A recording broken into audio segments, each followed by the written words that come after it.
Ya esto ya se intentó, ¿eh? Ya lo intentamos millones de mexicanos cuando en 2014 Andrés Manuel López Obrador entrega más de 2.700.000 firmas para que nos consultaran sobre la reforma energética.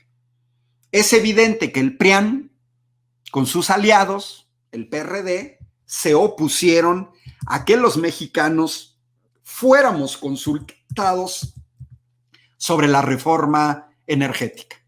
Es evidente que esto nos muestra un gran talante antidemocrático, un temor a que la población diga qué queremos sobre determinados temas. Y miren, podemos llegar hasta el extremo, puede dar risa, pero miren, para que se den una idea, incluso en Suiza, el 18 de noviembre de 2018, se hizo un referéndum sobre los cuernos de las vacas. A ese nivel hay países que están acostumbrados a que no sean los representantes los que decidan. Es evidente que no se puede consultar todo. En ese caso, los órganos representativos no tendrían razón de ser. Pero también es evidente que decisiones importantes, como en este caso investigar a expresidentes, pues debería de ser algo natural. Bueno, vámonos a la consulta del 1 de agosto, a la que se nos está convocando por un grupo de ciudadanos que tuvieron la iniciativa de solicitar esta consulta de manera legal, que cubrieron los requisitos legales para que se llevara a cabo esta consulta el 1 de agosto, y que miren, hay gente que se queja que esta consulta es cara, porque va a costar 500 millones de pesos. Yo les diría, en este caso, que originalmente la consulta se había propuesto, así como hacen los italianos, que en un solo día se echan hasta 12 referéndums, pues uno recibe 12 boletas o una boleta con cada referéndum y simplemente dice sí o no. A todos los que se quejan del costo, tendríamos que decirles que la propuesta era llevar a cabo el referéndum el 6 de junio. Simplemente se nos habría podido entregar una boleta adicional. Nos hubiéramos ahorrado muchísimo dinero. No habría necesidad. Fíjense qué absurdo. Del 6 de junio al 6 de agosto, al 1 de agosto, son 2 meses después. A ver, aquí tendríamos que preguntarnos por qué el INE se negó, por qué se pusieron objeciones a el mismo día que vamos a votar. Ya está organizado el sistema electoral, las casillas, los representantes de casilla, ya todos nos mentalizamos de ir a votar el 6 de junio. Pues ese mismo día nos hubieran dado una boleta adicional. Prácticamente el costo de este referéndum del 1 de agosto se debería de haber concretado a la impresión de una boleta adicional. Nada más.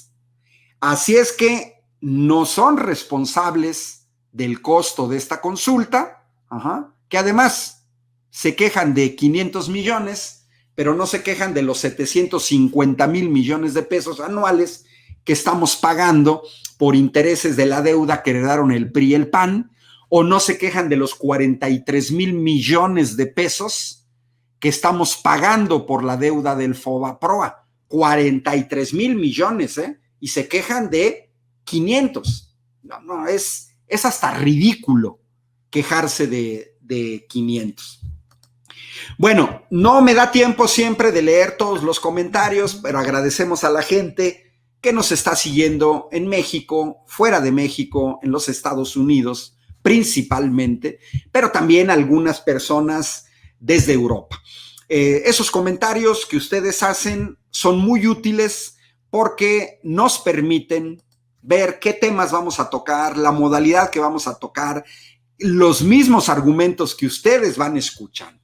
Bueno, vámonos a la cuestión de enjuiciar a expresidentes. Otra vez, los medios de comunicación, el PRI, el PAN, no deberían de hacer escándalo. Ellos muchas ocasiones presumieron de la globalización, de decir que México quería ser como Canadá, como Estados Unidos, como Europa. Es más, los ricos en México se van de vacaciones a Francia. Bueno, pues vean estos 4 ejemplos de los tantos ejemplos que hay. Por ejemplo, el expresidente francés Nicolas Sarkozy fue condenado a 3 años de cárcel por cuestiones ligadas a la corrupción.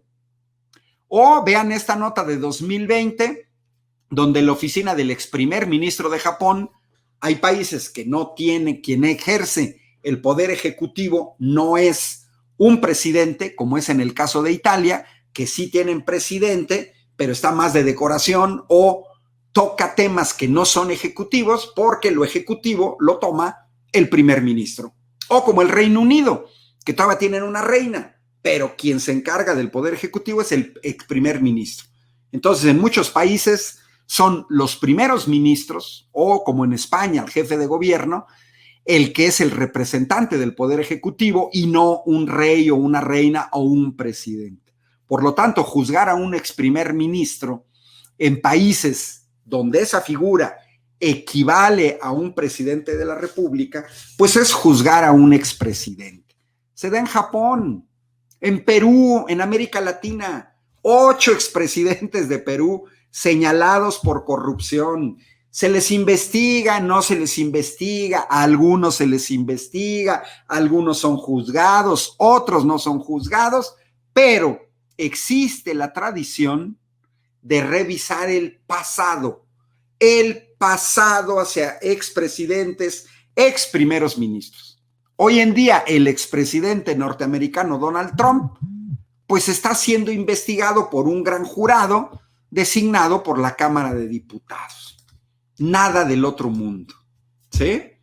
Pero incluso mexicanas y mexicanos tenemos que saber que en otras partes del mundo se juzga incluso a presidentes o primeros ministros en activo, como en el caso del Reino Unido. En 10 de mayo sale la nota donde Boris Johnson está siendo investigado por sus lujosas vacaciones en el Caribe. O en el caso de Israel, donde siendo primer ministro, Benjamín Netanyahu era investigado. El mismo Donald Trump, recuerden, cuando ya era presidente, se le abrieron varias líneas de investigación. O podemos ver como el caso de que se señala corrupción, algo que en México les daría risa a las políticas y a los políticos mexicanos. La investigación abierta en Finlandia contra la primera ministra por haber invitado a su familia a desayunar a la casa de gobierno y habiéndose ahorrado la familia $30. $30. 600 pesos. Algo que uno dice, por eso están abriendo una investigación a una primera ministra en activo. Sí, en Finlandia, así es. O el último ejemplo que puse abajo, conflicto de intereses del primer ministro de la República Checa.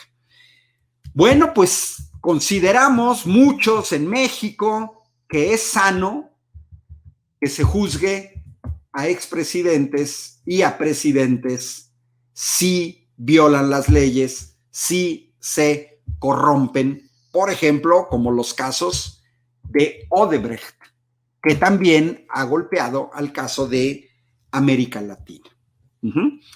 Bueno,